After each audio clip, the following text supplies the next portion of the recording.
Guys, what's up? Welcome back to the YouTube channel. We're over here at the shop. We're at Mike's garage today. We're gonna be working on a race car real fast. Just got a few things to do. Our race yesterday, our testing, we're professional testing tuners now. Getting good at testing tuning. I gotta say, it's fun, it's relaxing. There ain't nothing wrong with just testing. You don't have to race. But I'm racing this weekend at Dig or Die. So we're gonna try to win some money, or at least not blow this junk up. So what we gotta do today, car run good yesterday. We got to change the flex plate. We're going to change the stator as well. The main thing yesterday, I wanted to make sure the car was going straight since we have been struggling with suspension. So let's get this changed real fast. Pretty sure we got a tooth knocked off. What do you think, Mike? Probably. Did you hear it starting? Yeah, I heard it. Thunk, thunk, thunk, thunk. He heard it good. I got a couple flywheels back there now. I got one off of Amazon. It's the Cat Pioneer SFI. It's SFI approved. SFI. It's the exact same one I've had, which I've had that one on the car for a long time. It's like 80 bucks. So that one actually got some uric acid on it and it killed all the coating off of it. I'll show it to you.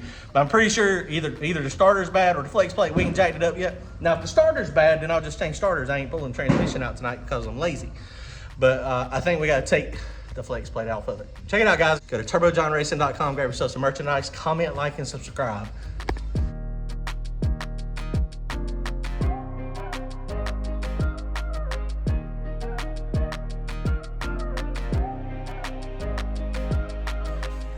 All right, guys, well, there she is. You could hear it when it was going by. It is sure as crap knocked it off. Which this flex plate's been on there for a long time. See, what's the name brand of that one? Cat, that's a Cat. So I'm replacing the Cat with a Pioneer, but the gear on the starter. Looks, I know, right? I did at one point. I think the teeth on the starter here are fine. They look okay.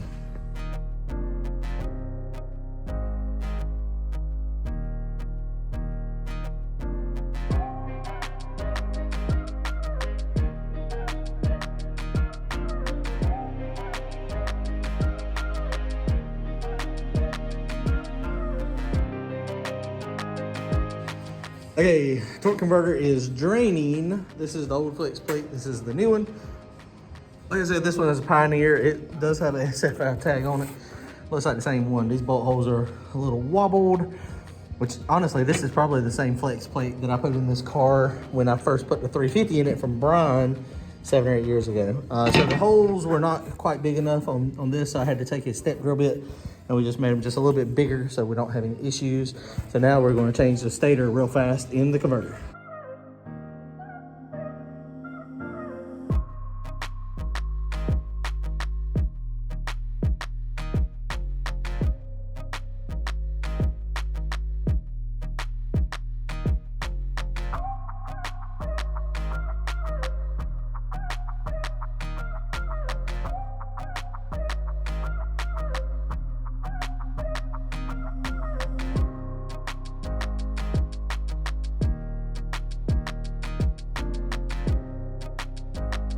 All right, Mike, we just had a little bit of a panic attack, didn't we? Yeah, slightly. So we got a race coming up in like 3 or 4 days.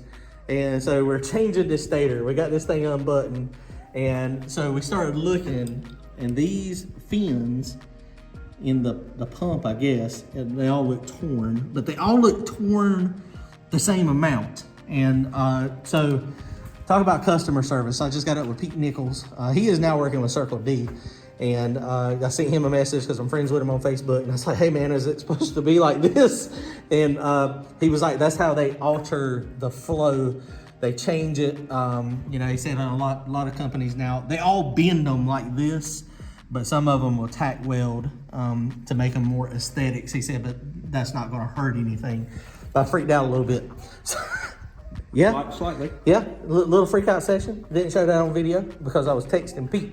So at some point, I'm gonna get one of the Circle Ds. I mean, you know, you follow people that help you, and you know, this Monday afternoon, 6 o'clock, send him a message, and he answered to ease my fears that this is okay right now. So at some point, we're gonna probably be selling this one or getting it tuned up. I don't know if I can.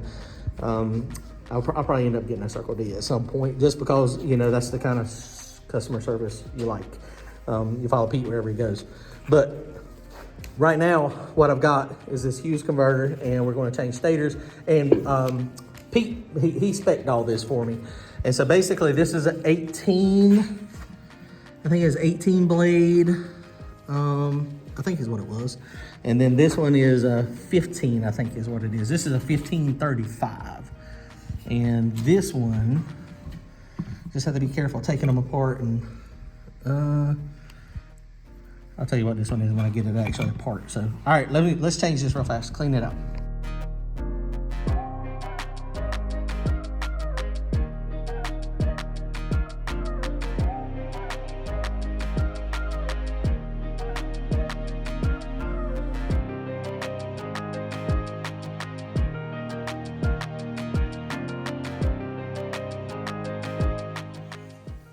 All right, guys, so we cleaned it out. So this thing, torque converter is black magic, but it also is, I mean, it's fairly simple.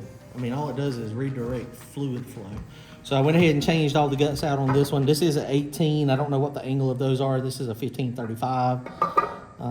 So basically, this is the sprag here, and this is spragless, and that's why it's got, you know, there's nothing there. It doesn't turn. So if you have a sprag, then it'll cock one way or the other. It's got these roller bearings on it here. Mike just cleaned all this out real good. So basically just got this Torrington bearing system. So it just goes on the bottom here, and then this slides in to the back. And then that just spins like so. Very easy. I mean, you know, as far as doing it and putting it back together, I don't really know what everything is, but I mean, it's pretty, it's above our pay grade, that's right. I mean, the fins, I mean, trying to figure out the fluid flow is very difficult, right? I mean, because I don't know. But all I know is we're putting it back together the way we took it apart. So that is the stator. So see that, and that right there, so the stator, this is the part, this part right here is what the input shaft is actually in. So this is in that, the pump.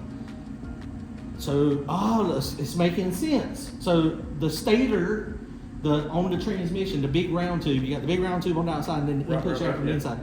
So the big round tube locks on the stator to hold the stator in place. So the stator never moves. The stator is permanently in place in one spot, and that's what, when you have a diode, it allows it to move one way but not the other way. The irons cannot move, right? So then the input shaft comes into right here. So the fluid, this must be what they call the pump. So the pump gets the fluid, and then it directs it, and then it somehow starts to turn this, and the angle and number of fins. It's above my pay grade. Yeah. I mean, but that, I'm kind of understanding kind of the concept though. Okay, that's not important. Okay. That's why they make it straight drive. That's why I call Pete Nichols, and I say, hey Pete, this is what I need. Let me send you my data log, and then he says, okay, this is what we're going to do on the converter, and then he sends it to me, and I go, perfect. And so that's what it is. Okay, so that's it. So now all we got to do is put the O-ring back on it. So I need to get me another O-ring. No, I think it might stay. Let's see, because I think it's gonna pop right in there. Yep. So that pops right in there, and then I guess we just need to clean this out, clean that out, and then we'll slap it right together.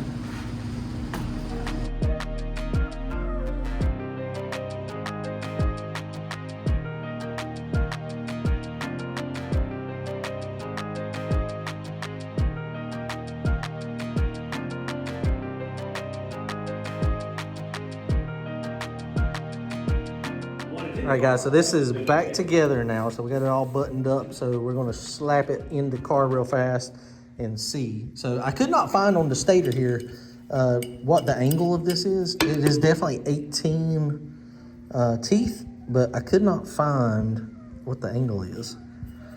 It might be 1835 or 1820 or 1800 as they call it. But usually it's scribed on there somewhere. Like the ancient Mayans did. I'm gonna stick it up. We're gonna. Oh, you're gonna stick it through the. You're gonna use that through the sundial. The sundial. That looks like about a 20-degree angle. Okay. All right, guys. the magic of time lapse, hour or so later, torque converter's in, transmission's in, drive shaft's in, everything is up. It's kind of being a pain in the butt when you have this factory firewall up there. It is just a little bit on the tight side. We did have to use the same spacers that we did before. It is a good thing that Mike suggested making the holes bigger in the flex plate, because they probably wouldn't have went in there. They went in there individually, but it had to have a little bit of play. So I think we're good there. Mike's also welding us a support up on the front, so that is going to be a lot better. That's going to make it so that the front end does not cave in at 100 miles per hour.